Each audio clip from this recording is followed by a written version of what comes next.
would argue, of a lot of the shows that we all enjoy. Then you've got talk shows even. You can kind of consider those reality shows in a weird way. You've got backstory, you've got kind of character development, like Jerry Springer, you know how they do those little backstories. So reality, can kind of take a lot of different forms. So it's good to be aware of those different, the show that you may be trying to put yourself on, or you may find yourself on. There's even like hidden camera shows, right? Candid Camera, Punked. I've actually worked on Punked. Very difficult show to do because all of the audio, especially, it's very difficult, is gotten off of people who are wearing microphones around them, and we'll talk about that in a little bit. So basically, you've got the subject standing here, and people wearing microphones like I am now, trying to get very close to the person who's the subject of the show. So from a technical standpoint, that's a very interesting show and a very good example of the complexity of a show. Robert. How truly punked is every episode? They are all really, the ones that I've ever worked on. Are you saying that because you signed a thick contract? No.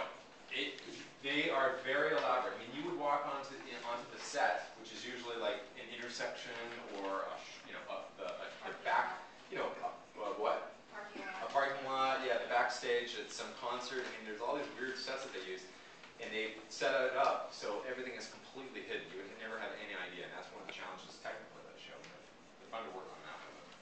And then you've got hoax shows, right? The Joe Schmo show.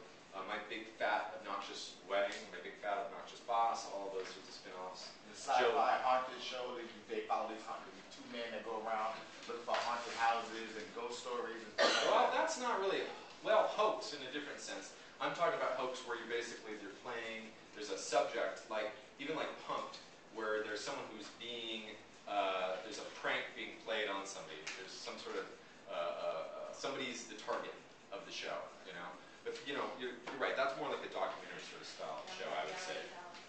Yeah, reality hell, exactly. For the love reality hell, where people get cast on a show, they don't know, but the show is about them being screwed with by the crew. Hell Day, too. Yeah, Hell Day, another one of those. Anyway, so those are different types of shows to sort of, to consider and what genres they fall on. I think it's very useful for you. I wanted to talk to you though about the interview, right? You guys have all already done some interviewing, and I'm sure, Robert's already talked about it. Some of the other speakers have actually talked about interviews. But from a crew standpoint, right, I want to really talk to you a little bit about that. 10 seconds, I would argue, from a crew standpoint, is way too long for an interview response, because you want to keep this stuff short and concise. I mean, of course, if you're telling a story, you need to tell it, and, you need to get your point